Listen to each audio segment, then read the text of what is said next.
히로시마에서 열렸던 G7 정상회의 아주 상징적인 장면이었죠. 한일 그리고 한미일의 연대가 강화되는 것도 이 흐름 속에 있습니다. 북한은 물론이고 중국과 러시아는 크게 반발하고 있습니다. 오늘 자세히 분석하기 위해서 김재천 서강대 국제대학원장 초대했습니다. 안녕하십니까? 네, 안녕하세요. 어서 오십시오. 네, 감사합니다. 자, 어제 이제 그 한미 정상들이 만났고 네. 한미 공조를 새로운 수준의 공조로 네. 발전시키겠다라고 네. 이제 다짐을 했다는데 어떤 의미로 해석하셨습니까? 네, 이 G7 다자 외교의 장이었었는데 네. 사실 또 초미의 관심사는 한미일 정상회담이었습니다. 근데 워낙 짧게 만났고요.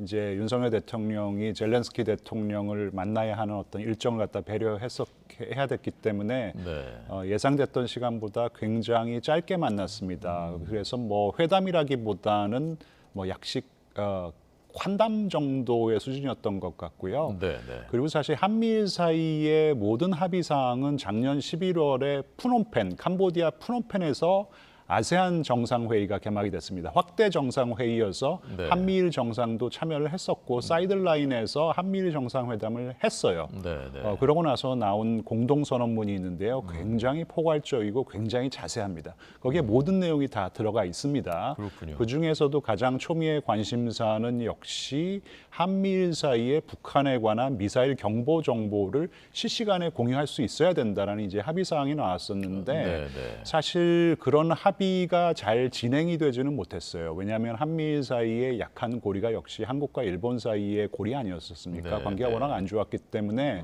어떻게 보면 후속 조치를 밟지 못했었는데 이번에는 뭐 3월서부터 한일 관계가 복원의 추동력을 어느 정도는 지금 확보한 상황이니까 네, 네. 푸놈펜 정상회담에서 나왔던 어떤 합의 내용들을 우리가 다시 또 잘 해나가자. 네, 그런데 네. 지금 뭐 이 정상회담에서 어떤 후속 조치를 논의할 시간이 없었기 때문에 네. 그런 이유에서 아마 바이든 대통령이 워싱턴에 한번 와서 우리 다시 한미일 정상회담을 개최하자 뭐 이런 얘기를 한 것 같습니다. 제안을 한 것 같습니다. 네. 이 한미 정상들이 이렇게 다자 정상회의 때 그 계기에 만나는 것이 아니라 별도로 이렇게 네, 3자 네, 정상회담을 하게 되면 이제 이번이 처음이라고 하는데 네. 워싱턴에서만 이제 삼국 정상이 만나게 되면 네. 거기서 이제 어떤 얘기들이 더 이제 추가로 논의될 수 있을까요? 한미일 미사일 이 경보 정보를 실시간으로 공유하는 것은 사실 말은 쉬운데 네. 이게 시간이 좀 걸리는 것이에요. 한일 사이에 긴밀한 소통이 가능해야지만 이런 후속 조치가를 밟아 나갈 수 있는 것인데 그렇지 못했기 때문에 네. 아마도 이제 한미일 정상이 워싱턴에서 만날 즈음이 된다면은 네, 네. 한미일 사이의 실무 협의가 상당 부분 진행이 되겠죠. 지금 6월에는 아마 싱가포르인 것으로 제가 알고 있는데 이 안보 아세안 국가들과 이제 아시아 안보 회의라는 것이 열립니다. 그럼 네, 국방장관들이 참여를 하는데 그때를 이용해서 한국과 미국의 일본의 국방장관들이 만나서 이 미사일 경보 정보를 실시간 공유하는 것을 어느 정도 이제 좀 심도 깊게 논의하고 이제 그런 결과를 가지고 워싱턴에서 네. 결과에 대한 어떤 합의 사항을 갖다가 좀 확인하는 어떤 이런 내용들을 그러니까 지금서부터 후속 조치를 열심히 밟아 나가야 되고 네. 워싱턴에서 한미일 정상들이 만났었을 때는 그런 어떤 후속 조치를 밟아서 지금 나타난 어떤 실질적인 결과에 대해서 추인하고 합의하고 또 네. 정치적인 동력을 갖다 살려나가는 어떤 그런 회담이 될 가능성이 높습니다. 네. 미 당국자가 회담 시기가 곧 정해질 것이다라고 네. 말했다는데 대략적으로 일정들 고려하면은 대략 언제쯤 예상하십니까? 그래서 지금 워낙 숨가쁜 외교 일정, 그 금년 상반기는 정말 숨가쁜 외교 일정을 한국의 대통령뿐만 아니라 미국의 대통령, 일본의 총리들이 지금 소화하고 있기 때문에 네, 네. 아마도 여름이 지나고 나서야 조금 한숨 돌리고 그 다음에 후속 조치를 밟고 어떤 가시적인 성과를 가지고 좀 논의를 하려면은 금년 하반기쯤은 돼야 되지 않을까 그렇게 예상하고 있습니다. 네. 사실 얘기는 푸놈펜에서 사실 다 했었던 얘기인데 저렇게 세 정상이 만나는 그 장면 자체가 이제 상징성이 있는 것이고 네, 네, 네. 워싱턴에서 만난다면 이제 또 다른 새로운 상징이 되는 건 그럼요. 아니겠습니까? 정치적인 환경이 많이 바뀌었습니다. 사실 푸놈펜에서 삼국의 정상들이 만났었을 때 네. 굉장히 포괄적이고 자세한 정상 선언문이 나왔었을 때 많은 사람들이 깜짝 놀랐어요. 이게 과연 가능할 것인가? 특히 한국과 일본 사이의 어떤 역사적인 악감정 때문에 지금 관계가 최저점을 찍은 상황에서 이렇게 많은 것들을 추진할 수 있을까 이렇게 사람들이 의아하게 생각을 했었는데 네. 지금은 정말로 쌍전벽해와 같은 어떤 그런 변화가 발생한 것이죠. 그래서 분명히 어떤 정치적인 토양이 마련이 됐고 그리고 가을 즈음에 워싱턴에서 삼국의 정상들이 만난다면은 실질적으로 후속 조치를 밟고 어느 정도의 가시적인 성과를 가지고 또 논의를 할 수 있는 어떤 그런 이 추동력이 상당히 확보가 될 수 있는 그런 회담이라고 생각합니다. 네. 우리 입장에서 봤을 때 그 상징적인 장면이라는 면에서 봤을 때는 이번 그 주말 사이에 G7 정상회의 네네. 기간에 한일 정상이 위령비를 함께 참배하는 모습이었지 않습니까? 네네, 그럼 네. 어떻게 보셨습니까, 교수님? 그래서 뭐 한국 국민들 입장에서는 네. 일본의 총리 기시다 총리 입에서 강제 동원에 대해서 사죄를 하고 이제 이런 모습을 더 보고 싶겠지만은 사실 기시다 총리가 국내 정치적으로 이렇게 위상이 높은 정치인이 아니에요. 지금 네. 자민당 내에서도 4대 계파의 수장 정도밖에 안 되는 어떤 그런 정치적인 위상이고 역시 네. 최대 계파는 아베 전 수상파 한국에 대해서 사죄하는 거에 대해서 굉장히 반대를 하고 있기 때문에 뭐 사죄를 할 때 말로 하는 사죄가 있을 수 있을 것 같고요. 그다음에 행동으로 표현하는 사죄도 있을 것 같아요. 근데 지금 이 히로시마 평화공원 내에 위치하고 있는 한국인 희생자 위령탑 같은 경우에는 당시 히로시마에서 한 20만 명 정도가 희생이 됐는데 그 중에 한 2만 명, 3만 명 정도가 한국인이었었고요. 네. 그 중에서도 많은 한국인들이 강제 동원되었던 분들이거든요. 그렇군요. 그래서 그런 어떤 분들의 희생을 기리는 그런 이 추모비에 참배를 한다라는 것은 네. 기시다 총리가 어느 정도는 사죄를 실천에 옮겼다라고 해석을 할 수 있을 것 같아요. 그래서 네. 저희가 너무 이제 일본 정치인들의 일거수일투 쪽에 신경을 쓰기보다는 이 한일 관계가 미래로 나갈 수 있도록 지금 어느 정도의 이 추동력이 제가 계속 추동력이라는 말씀을 드리는 것은 잘못 또 삐끗하면 이 추동력을 상실할 수가 있는 것이거든요. 그래서 추동력을 확보할 수 있도록 양국 국민들이 조금 지원을 해주는 그런 전향적인 모습도 필요하다고 생각합니다. 네. 우리 입장에서는 왜 그걸 말로 표현 못하느냐라는 그 아쉬움이 있지만 네. 기시다 총리 입장에서는 나름의 성의 표시를 한 것이다. 이 행동으로. 네네네. 그것에서 윤석열 대통령이 용기 있는 행동이라고 좀 평가를 해준 것 아니겠습니까? 네네. 왜냐하면 어느 정도의 국내 정치적인 손해를 감수하고 이런 위령비 참배를 하는 것이에요. 네. 이게 자민당 내에서 별로 이렇게 지지를 받는 그러한 정치적인 행보는 아니거든요. 사실 어떻게 보면 동병상련의 입장인 것이 윤석열 대통령도 3월 초에 굉장히 이 전향적인 이 징용공 해법을 내놨을 때 국내 정치적으로 굉장히 논란이 많았었잖아요. 지지율도 많이 내려갔고 네. 국내 정치적인 이 희생을 감수하면서 이제 어떻게 보면은 좀 미래를 보고 내린 전향적인 결정이었었는데 기시다 총리도 나름대로 전향적인 정치적인 행보를 보이는 것이고 그런 행보가 한일 관계의 미래를 위해서 국내 정치적인 어느 정도의 손실을 감수하고라도 지금 하는 행동이라고 지금 윤석열 대통령도 평가를 하는 것이기 때문에 네. 양 정상들이 어느 정도 노력을 하고 있는 것은 분명합니다. 그러니까 네. 이제 좀 국민들이 더 좀 도움을 주고 지지를 해주는 어떤 그런 전향적인 모습도 필요하다고 생각합니다. 네. 기시다 총리가 이제 참배할 때 그 부인도 같이 가서 이제 참배하는 모습을 봤는데요. 네네. 이번에 한일 정상 부인들끼리도 따로 점심 식사를 같이 했다면서요? 뭐 지금 3개월, 2개월 사이에 벌써 한 3번 만나고 그러니까 어느 정도 좀 정도 들고 그러지 않았을까 부인들끼리도 싶습니다. 세 번째군요. 부인들끼리는 뭐 심각한 얘기를 하기보다는 뭐 취미 생활, 뭐 반려견 문제, 식문화 문제 등에서 얘기를 갖다 하고 네, 그다음에 김건희 여사가 이게 이제 우리 이 영부인들, 퍼스트 레이디들이 이렇게 또 친해지는 모습을 보면은 국민들도 네, 서로에 대해서 조금 더 뭐라 그러나 열린 마음으로 미래지향적으로 나갈 수 있는 어떤 그런 관계가 형성되지 않을까 그런 덕담을 나누고 그랬던 것으로 알고 있습니다. 네. 저 음식이 오코노미야키인가 보죠? 아, 네, 그러네요. 지금 처음 보니까요. 보셨습니까, 교수님? 아닙니다. 저도 네. 많이 먹어봤고요. 그다음에 홍대 근처에서도 먹어봤고 일본의 오사카를 방문했었을 때 먹어봤는데 한국에서 먹은 게 더 맛있더라고요. 네. 알겠습니다. 이번 저희가 아까 이번 G7 정상회의에 사실상의 주인공이 이제 젤렌스키 아니냐. 네네네. 그것이 이제 상당한 이제 함의를 갖고 있는 장면이죠. 젤렌스키가 이렇게 거기 나타난 것부터가. 네네. 네, 저도 그렇게 봤습니다. 이 양반이 이제 그 연예인 출신이잖아요. 네네. 이저 코미디언 출신이라서 무대를 잘 활용하는 법을 아는 것 같아요. 이게 이제 G7 정상회담이 끝날 즈음에 이렇게 쫙 나타나서 지금 언론에선 보니까 씬 스틸러라는 표현을 쓰지 않습니까? 네. 씬 스틸러였다라고 할 정도로 이목을 집중시킨 것이에요. 이게 참 의미가 있는 이 방문인 것이요. G7 국가의 대부분은 우크라이나 전쟁에서 젤렌스키 대통령, 그러니까 우크라이나를 지원하는 국가들입니다. 하지만 브라질이라든지 뭐 인도, 그죠? 인도의 나란드라 모디라든지 이저 룰라 대통령 같은 경우에는 친러 행보를 보여왔었거든요. 이들에게도 강한 압력을 넣는 이제 그런 정치적인 행보예요. 그래서 인도 총리 먼저 만나고 그랬다. 네, 그래서 나렌드라 모디가 뭐 그 우크라이나를 지원하겠다. 그다음에 러시아의 전쟁 행위를 비난하지는 않았지만은 전쟁이 조속히 종결될 수 있도록 인도도 나름대로 노력하겠다. 이제 이런 발언까지 한 것을 보니까요. 네네. 지금 뭐 젤렌스키 대통령은 동분서주입니다. 동해 번쩍 서해 번쩍 하고 있는데 왜냐하면 우크라이나 전쟁 상황이 그렇게 녹록치 않거든요. 그 뭐 무기고도 지금 바닥이 나고 있는 상황이기 때문에 지금 히로시마를 방문하기 전에 영국의 수넥 총리 그다음에 독일의 올라프 숄츠 총리 만나서 뭐 받을 수 있는 지원은 다 받아내고 있는 그런 상황인 것이죠. 네.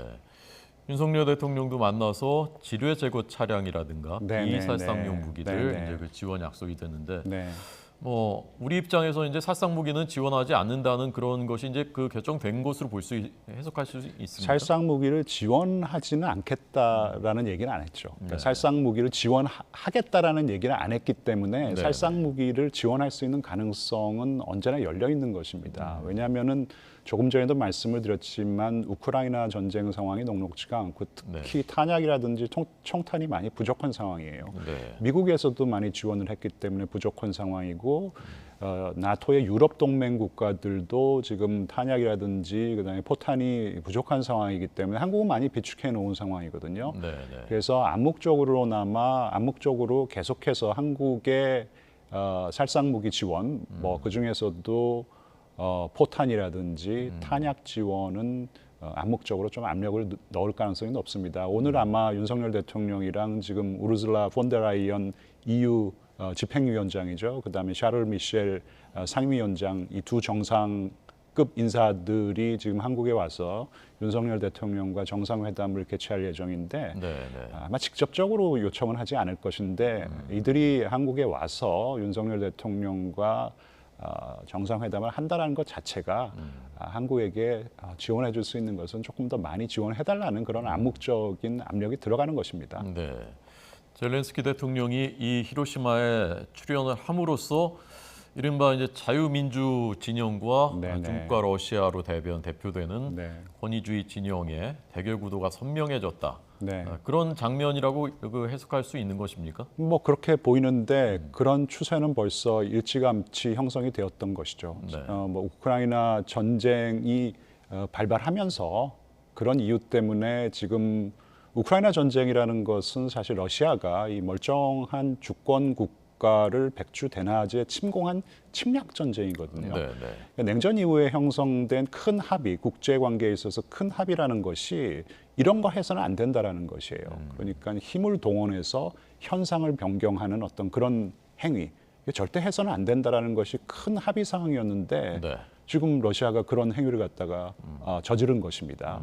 여기에 대해서는 지금 소위 말하는 현상 변경을 반대하고 현상 유지를 희망하는 국가들이 지금 뭉치고 있는 상황이었어요. 우크라이나 전쟁 때문에. 그래서 사실 나토의 유럽 동맹들도 좀 지리멸멸한 상황이었었는데 우크라이나 전쟁이 발발하고 난 다음에는 지금 똘똘 뭉치고 있는 상황이었었고 그다음에 한국도 처음에는 약간 주저하는 모습을 보였지만 나토가 주도하고 있는 그런 경제 제재에 동참을 했었고 그다음에 전폭적으로 지금 지원을 하겠다. 물론 한국의 입장이라는 것이 있기 때문에 주권 국가라서 한국이 잘하는 것, 그다음에 할 수 있는 것, 하지 못하는 것이 있는 것이죠. 이제 젤렌스키 대통령은 그런 것을 이해를 합니다. 그래서 젤렌스키 대통령이 공개적인 석상에서 무리한 것을 요구하지 않고 한국에게 여태까지 지원해줬던 인도적인 지원에 대해서 굉장히 감사하다는 표명을 했었고 할 수 있는 거 더 해달라 이런 식으로 얘기를 하는 것이고 한국이 잘하는 것은 뭐 전쟁 수행에 관한 것뿐만 아니라 이제 전쟁이라는 것은 언젠가는 끝날 것이니까 전쟁 전후 복구 작업에서 한국이 도움을 줄 수 있는 여지가 굉장히 많습니다. 한국이 민사작전이라고 해서요. 민과 군이 협력을 해서 전후 복구 작업을 굉장히 잘합니다. 그런 쪽에 비교 우위가 있어요. 그런 걸 잘한 경험이 이라크에도 있고 뭐 레바논에도 있고 해가지고 이런 지원을 하겠다라고 얘기를 했고 젤렌스키 대통령은 굉장히 감사하다라는 표명을 했으니까요. 이게 뭐 이제 진영화라는 것은 어쩔 수 없이 형성된 그런 추세이고 그런 추세에서 한국은 일단은 자유주의 진영 국가들과 함께하는 것이 맞다고 생각합니다. 그러니까 지정학적인 어떤 지금 상황에서 자유주의 국가 G7 미국, 일본 등등과 함께하는 것은 맞지만 하지만 이제 G7 국가들 역시 이 지경학적인 경쟁이라 그러죠. 경제 정책에 있어서는 조금 미국과 약간의 거리를 유지하고 중국과의 관계에서 본인들의 실속을 차리고 있는 상황이니까 한국도 중국이라는 어떤 그 중국의 경제적인 위상을 감안한다면은 중국과의 경제 관계에서 어느 정도 실속을 차릴 수 있는 그런 좀 실리 외교도 필요하다고 생각합니다. 네. 어쨌건 중국과 러시아는 이번 G7 정상이 곱지 않게 보고 있는 강력하게 반발할 가능성이 크고. 말씀하신 대로 이제 우리 입장은 이제 그 난처한 것들이 있고요. 이 문제 중국하고 러시아 관계는 어떻게 풀어 나가야 된다고 생각하십니까? 그러니까 뭐 일단 큰 흐름에서 지금 자유주의 국가 G7 국가들 그다음에 이번에 그 같은 참관국으로 G7 정상회담에 초대를 받은 호주와 같은 저희는 이제 유사 입장국이라는 표현을 쓰거든요. 그러니까 국제 관계에 있어서 굵직굵직한 현안에 있어서 우크라이나 전쟁이라든지 대만 문제라든지 또 뭐 북한 핵 문제도 이게 이제 국제 문제 아닙니까? 한반도만의 문제가 아니에요. 이런 현안에 대해서 입장을 같이 하고 있는 국가, 유사한 입장을 가지고 있는 국가를 유사 입장국이라고 합니다. 이런 유사 입장국들과 함께하는 것이 맞다고 생각한다 해요. 하지만 각국의 입장이 다 다릅니다. 속내가 다 복잡하고 각국의 이해라는 것이 다 완벽하게 합치하지는 않기 때문에 이런 흐름 속에서도 실리를 찾아야 되는 것이고 러시아는 뭐 지금 좀 죄송한 이런 표현을 써서 죄송한 완전히 망가진 국가이고 하지만 중국은 그 경제적인 위상이라는 것이 여전하거든요. 그래서 G7 국가들도 뒤에서는 다 그 실속을 차리고 있다라는 것이죠. 근데 한국은 조금 그러지 못하고 있는 상황이 아닌가. 그래서 조금 우려되는 부분이 있기 때문에 중국과의 관계에서 경제적인 실리를 찾을 수 있는 그런 조금 창의성이 필요할 때라고 생각합니다. 네. 자, 끝으로 숄츠 독일 총리가 우리나라에 왔습니다. 그럼 분단 국가 출신이고 독일은. 그리고 이제 우리가 파독 올해가 또 60주년이라고 하는데 판문점도 방문하고 했다면서요? 그 판문점 방문이라는 게 상당히 이례적이죠. 왜냐하면 사실 독일이라는 나라가 어떻게 보면 1차 대전, 2차 대전 두 번의 세계 대전을 일으킨 국가잖아요. 전범 국가라는 어떤 부담감 때문에 2차 대전 이후에는 어떤 안보 정책에 있어서 이렇게 적극적이지 않았어요. 큰 목소리를 내지 않았었는데 이게 이제 숄츠 총리가 시대 전환이라는 표현을 씁니다. 이제 독일어로 Zeitenwendera 그러는데 지금 외교과에서는 가장 많이 쓰이는 용어 중에 하나예요. 시대 전환이라는 게 무슨 뜻이냐면 우크라이나 전쟁 전의 시대와 우크라이나 전쟁 후의 시대가 완전히 다른 시대라는 것이에요. 그렇다면 독일도 적극적인 역할을 하겠다. 이런 어떤 변환된 시대에 맞아서 독일도 적극적으로 안보 정책하고 그래서 지금 뭐 갑자기 그 국방비를 좀 많이 쓰고 있어요. 독일 같은 경우에는 국방비 많이 안 쓴다고 트럼프 대통령한테 되게 혼났었잖아요. 근데 국방비도 많이 쓰고 있고 안보 정책에 있어서도 적극적인 역할을 해야 된다는 것이죠. 그리고 현상 변경. 숄츠 총리가 판문점 간 화면이 있나요? 좀 보여드리겠습니다. 말씀하십시오. 계속. 그러니까 이제 아까 현상 변경을 도모하는 세력들, 뭐 러시아, 우크라이나 전쟁, 이거 완전히 지금 현상 변경을 무력으로 지금 도모하는 어떤 그런 행위였었고, 중국 역시 지금 뭐 대만 상황이 그런 현상이 마음에 안 든다라는 거 아니에요. 그래서 무력을 동원해서라도 결국은 대만을 복속시키겠다라는 것이고 북한도 역시 한반도의 지금 현상이 마음에 안 드는 것이에요. 그래서 핵과 미사일을 가지고 현상을 변경하려고 지금 안간힘을 쓰고 있습니다. 이런 거에 대해서 반대한다는 것이에요. 독일도 분명히 반대를 하고 네, 네. 그런 차원에서 DMZ를 방문해서 지금 뭐 한국뿐만 아니라 전 세계가 맞닥뜨리고 있는 북한의 핵 미사일 위협을 한번 이렇게 보겠다. 그리고 만약에 북한이 핵 미사일 도발을 계속하면은 독일도 독일의 지금 어떤 뭐 그 희망 현상을 보존하고 싶어하는 국가로서 자유주의 국가의 일원으로서 독일은 여태까지 조금 소극적인 역할에서 벗어나서 상당히 적극적인 역할을 하겠다라는 어떤 그런 메시지를 좀 발신하는 어떤 그런 고도의 정치적인 외교 행보가 아닌가 생각합니다. 독일도 사실 러시아하고 이제 경제 관계에 밀접했었고 많은 또 네네. 이득을 보기도 했었는데 많이 지금 단절해내고 그러면서 좀 있죠. 유사 네네. 입장 국가라고 볼 수 있는 거 아닙니까? 그렇죠. 뭐 완벽한 거의 뭐 완벽한이라는 표현은 좀 위험한 표현이고 상당한 유사 입장국이기 때문에 지금 독일이 굉장히 이 오랜만에 총리가 한국에 방한을 해서 네, 네. 정상회담을 하고 그 다음에 DMZ까지 방문하고 그러는 것이 아닌가 판단하고 있습니다. 네, 알겠습니다.